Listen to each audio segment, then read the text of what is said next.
Görkəmli teatr və kino aktyoru, əməkdar artist, uzun illər Azərbaycan Dövlət Akademik Musiqili Teatrında çalışmış Əziz Ağa Qasımov. Əziz Ağa Qasımoğlu Qasımov 1928-ci il iyulun 5-də Bakı şəhərində doğulmuşdur. Əsl adı Ağababa olsa da, oynadığı tamaşaların əksəriyyətinin afişasında və proqramlarında Əziz Ağa yazılıb.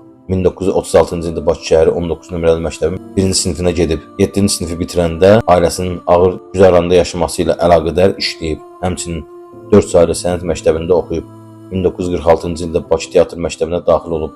Ancaq Azərbaycan Dövlət Teatr İnstitutunun açılması ilə əlaqədar olaraq 1948-ci ildə teatr məktəbi bağlanıb. Əziz Ağa Qasımov Yüngül Sənaye Texnikumuna daxil olub və oranı 1951-ci ildə bitirib. Tələbə ola-ola Akademik Teatrın yardım heyətinə çıxış edib. Xalq artisti bəstəkar Cahangir Cahangirovun rəhbərlik etdiyi Azərbaycan Dövlət Radiosunun xorunda çıxış edib, oxumağa böyük həvəs göstərən Əziz Ağa Qasımov Bakı Sənaye Pedaqoji Texnikumunu bitirdikdən sonra sənədlərini Bakı Musiqi Məktəbinin vokal şöbəsinə verib. Müsabiqədən və imtahanlardan uğurla keçib. Buranı uğurla başa vurduqdan sonra 1955-ci ildə Azərbaycan Dövlət Konservatoriyasına qəbul olunub. 1956-cı ildə Azərbaycan Dövlət Musiqili Komediya Teatrı müəyyən fasilədən sonra yenidən fəaliyyətə başlayanda kollektivin bədii rəhbəri Şəmsi Bədəlbəyli truppaya gənc vokalistləri dəvət edib.